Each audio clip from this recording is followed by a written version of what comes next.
What's up, board game people? News is running a tad late this week because of my anniversary and the sheer amount of news flooding in. There are so many great campaigns live at this moment, it's hard to pick and choose. I'm not going to waste any time, let's get into it. I don't get any money for making my videos from game companies. So live on crowdfunding now, on Kickstarter we have Oathsworn Into the Deep Woods, passing the $2 million mark with 2 weeks remaining and adding a set of $10 metal hit dice. For metal dice, these are cheap, but they look really nice. Quatro City, the wooden puzzle mystery game, has shot up to $150,000 in funding, unlocking a new quest in another language that the game will be translated into. Cthulhu Death May Die is rocketed to almost $1.7 million with 8 days remaining. Stretch goals are your usual CMON fare, with more bland investigators unlocking, and some decent looking monster minis. They've also begun running up the bill with add-ons such as the Unspeakable Box, Relay Rising, and the new Monster expansion and Animals Ally Pack. The Queen's Dilemma is entering their second week with 430,000 euros and 2 weeks remaining. They've introduced a new pledge level, the Basic Pledge, at a smaller price point, and a small expansion that will go for free to all Kickstarter backers. Over on Gamefound, we have Destinies Witchwood just passing the 400,000 euro mark, and what looks to be an exceptional expansion with some premium options available. There are no stretch goals on this campaign, and there are 10 days remaining. 20 Strong, the new game from Chip Theory Games, has 9 days left and is sitting at $320,000. Stretch goals have made the individual game boxes even better, and they're getting close to unlocking the single chip for the game. Over on Backerkit, Spirit Island is continuing to do well, sitting at just under $850,000 raised. I still haven't found a solid reason not to grab this at retail in the future, though. Coming up this week on crowdfunding, we'll be seeing The Thinning Veil, Slay the Spire, and the Role Player Adventures expansion Gulpax's Secrets, all launching on Kickstarter. Now on to our crowdfunding news. Let's start off with a fun one. Monty Python's Cocurricular Medieval Reenactment program is a rigorous course of study intended only for those serious students of English history. It is by no means a complete comprehensive manual for running imaginative, highly unpredictable medieval-themed role-playing games based upon the complete comedic output of the Monty Python's Flying Circus. Call it what you want. If I still had an RPG group, I'm sure they'd get a kick out of this one. Check it out. Dungeons of Doria hit us with their latest update, a full-color rough draft of the cover art. Personally, I think with the corrections in the notes mentioned, it's going to look great. More trap and event cards are being created for the loot deck. Hope Games will be manufacturing Dungeons of Doria. The Pledge Manager should remain open until sometime in December when manufacturing begins. If you're Australian, hold off paying in the Pledge Manager just yet. They're searching for some more reasonable shipping prices for you lot. Another update also came in from Dungeons of Doria this week, giving us the first look at the prototype sketch for the plastic insert tray. They're doing their best to design with sleeves in mind, and the tray itself looks very functional. In the Euthia Resurrected Pledge Manager on Gamefound, many of the bundles had sold out, and all are now removed from the Pledge Manager. Those will be shipping as soon as they're available. The Pledge Manager will remain open until at least January. The Pledge Manager for Gotham City Chronicles Season 3 and RPG will be opening in the first 2 weeks of November. It will remain open for 4 whole months, allowing everyone some time to recover from the holidays. Late pledges will be welcome. In board game development for the project, the solo and cooperative mode book is almost complete, and more details should be coming very soon. They also gave us a peek at the Calendar Man miniature. For the RPG, we're seeing a few maps from the adventure book, which seems to be growing in size a bit. They will be sharing news of the PDFs hopefully soon. Kingdom Death gave us a sliver of an update, letting us know that the October and November updates will be combined into the largest update to date, complete with Black Friday news. Reaction to the news has been a little less than positive, as fans are eager to get news on the Gambler's Chest production. They left us with a simple cipher that translates, "The gambler has made its bets. The curator is watching." They also sent out a store newsletter detailing all the Halloween models available. Shipment on the pre-order expansion reprints have reached port and should start delivery soon. The Witcher Old World is giving us some good news in a week that The Witcher on Netflix is passing along some devastating news. For The Witcher Old World, they have a few photos from the factory, and everything seems to be humming along quite well.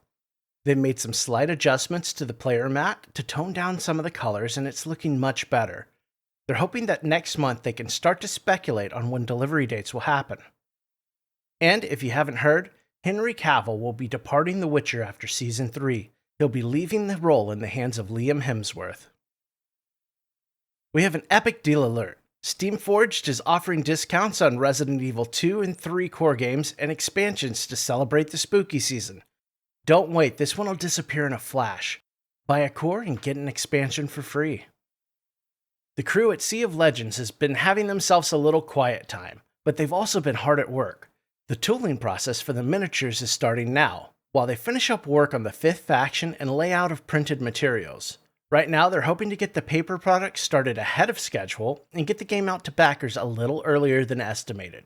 They also have been hard at work designing Winters and Valrida. If you would like to help playtest them, hop on their Discord and let them know. Finally, the app team continues to make improvements on the app, and a new build has been pushed to the public this week. For you video game fans out there, Steam has been having some excellent deals on spooky season games. If you're looking for something horror to play, hop on over there and check it out. Another epic deal alert. Miniature Market is spinning up their holiday season with 22 days of 24-hour sales starting on November 1st.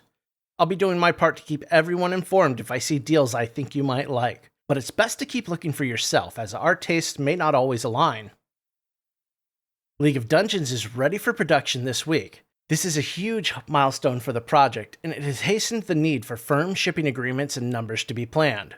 They're also working on the posters for the limited edition backers. We got a small look at one of the posters getting ready to ship out. More news to come next week. We have a new update from Silvercoin Age of Monster Hunters. They will be starting monthly updates from here on out.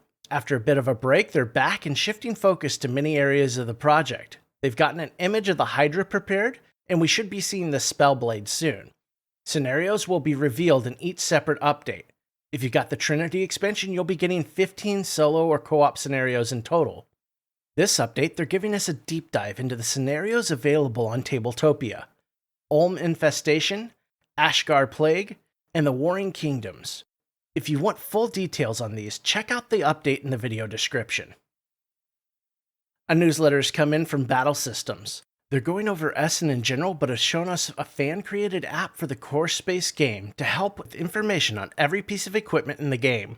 The app works on desktop and mobile, and is customizable to the content you own. As for Maladum Dungeons of Enveron, we're getting a few pictures of the miniatures, and they expect the project to hit Kickstarter in February of 2023. They've also hired a new designer who's been coming up with loads of new prototypes, starting with the mines. The stretch goals just keep rolling for Harakiri Blades of Honor and its pledge manager. There's still a little ways to go, but we're getting near the foil backs for the Wrath of the Gods expansion cards. They're taking a quick poll on whether the effect should be strong or more subtle. The community-driven scenario will be for level 5 characters and difficult and long. They're now asking if we would like spooky and full of supernatural creatures and spirits, military with major confrontations against soldiers, or mystical with magical locations and enemies. They gave us a look at the new and improved dice configurations. These are looking spectacular. We also got a quick look at Izumi, one of the creepy witches added to the game. With attacks like Energy Explosion, Cursed Shadow, and Zombie Attack, she'll be quite a lot to handle. They gave us some details on crafting recipes, which you might find during your journey. And finally, they'll be demonstrating the game at the DAU Fair in Barcelona. Ludus Magnus Studios is offering 10% off some of their past games this Halloween season. Depending on how much you order, you'll either get a small or a large mystery box full of miniatures. Use the code Halloween2022LMS for 10% off the whole shop. The Pledge Manager for Idols of Torment will be opening on October 31st on Backerkit. They'll also be collecting shipping at this time. The Pledge Manager is planned to close on December 30th, and they're also accepting late backers. Skyrise dropped a micro update with a big laugh at the top. For an update that's barely 10 lines long, they managed to write a TLDR, which really made my day when writing up this news video. Printed materials are moving to physical proofing now, and 3D components have been making their way towards being approved for production. The PM will close on November the 8th. A quick update for Anastyr lets us know shortly after the intended close date for the Pledge Manager that they'll be leaving it open until at least January. I wish I'd known this last week before Anastyr destroyed my budget. The October update for Solar 175 is showing off many of the production components. It's looking like all the components are living up to the quality standards promised, and the game is just looking more and more beautiful. They're still teasing us with the super secret Solar 175 project just said to be a new game in the same universe. The Black Rose War Rebirth team has returned from the Great German Lodge at Spiel with news to share. Work on Apocalypse and Rotos boxes are progressing. They're working on final optimization before mass production of the miniatures. Translation efforts are ongoing. They close out the update with a look at the Deadly Masks 5th and 6th player expansion. Check out the update for more details. We got an all-encompassing update from Lucky Duck Games, but we'll focus on the Dark Quarter section for now. They're welcoming Ryan Dunlap to the writing team. They've also provided a quick intro to Dark Orleans and a great update on some of the character art, location art, and a great-looking character mini. The Foreteller narration app has released a new narration pack for the Sky Kingdoms game's Dungeon of Infinity Kingdom Cost. They've also entered into an agreement with 8Axe Games, who will be bringing Rove to Kickstarter soon to do narration for that game as well. The October update is out for Arydia. This update features an updated timeline at the top showing that the Pledge Manager will now close on March 31st, 2023, instead of in November. Estimated delivery of the game will be happening in June of 2023. They also added a link to a spreadsheet with estimated shipping costs. These costs seem reasonable for the US. This update details more of their testing process and gives a deep dive on the travel system. The travel tokens now begin life face up and not down. Some retheming was needed from the original implementation, and hopefully this will make the tokens seem more like boons instead of a great cost. The Final Girl update includes a wonderful video on how to organize your Season 1 storage box. Definitely worth a look. Production of Series 2 is in full force and should be completed by the end of November. They're shooting to have Series 2 on the seas by the end of the year, which will avoid the dead month of Chinese New Year. We also got a look at the new Desperation dice, which are quite colorful, and the deluxe health markers, which are also looking great. I love the Bleeding Heart. Also got to see the deluxe horror, time, and bloodlust markers. Series 1 shipping is ongoing. In Asia, many countries are being delivered or are complete. Singapore should see theirs in the first half of November, with the Philippines and Japan getting theirs towards the end of November. Australia and New Zealand are done shipping. US shipping is just a few days short of done. Hopefully everyone got theirs by Halloween.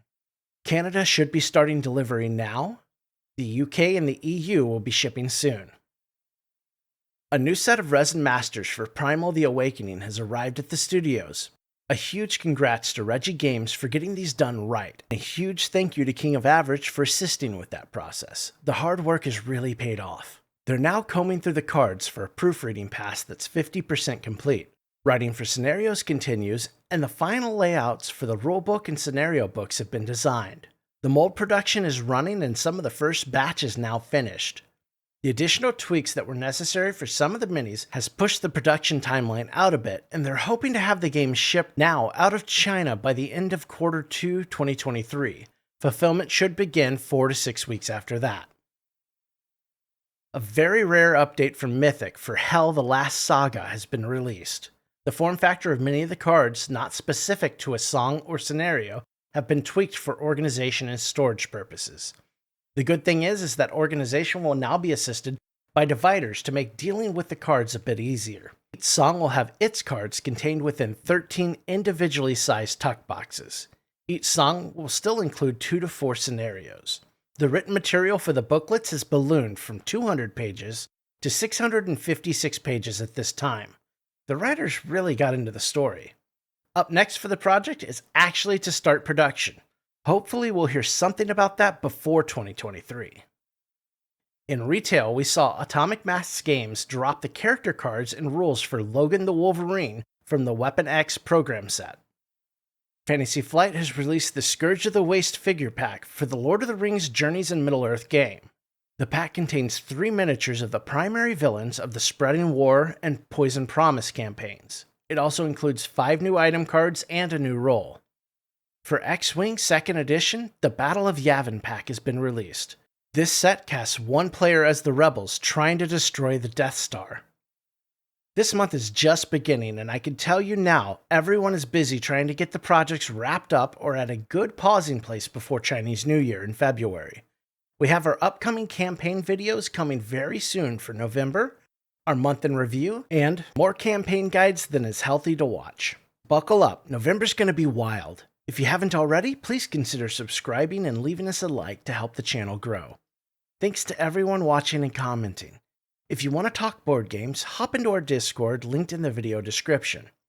Have a great week, stay safe, and play something new tonight.